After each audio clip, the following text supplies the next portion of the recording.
Şimdi $9.000 ketdim. Ben o'rniga mashina olardim buni. Voy bale, $9.000 ha.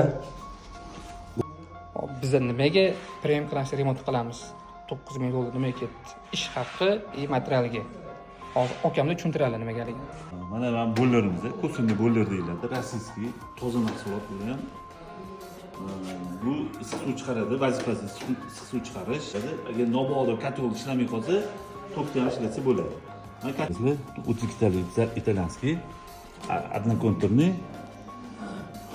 Gazni eng past davleniyasida ishlagan kotollardan. Mana kollektorimiz ana Far firmasiniki. Toz italyanskiy, Italyan o'zidan keladi. Bu hammasi mana topli pol ishlatilgan topli pol turbalarimiz hammasi Valsirniki, bu ham italyanskiy. Bizda dom bo'lgani uchun maksimal darajada yordam berishimiz kerak.